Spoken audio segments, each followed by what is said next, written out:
Tension কেন করছিস ভাই? আমাকে দেখ, আমার তো কোনো টেনশন নেই। আরে কেমন আছেন? ভালো তো? স্যার কি আপনার টেনশনও চলে এসছে।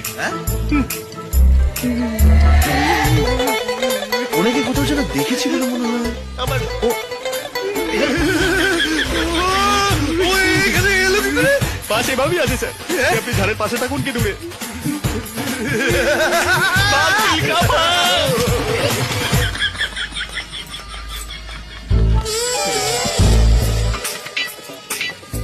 দাঁড়া, ফোন নাম্বারটা নাম্বারটা কি অসভ্য গায়ে পড়া লোক রে বাবা, আবার ফোন নাম্বার চাইছে না।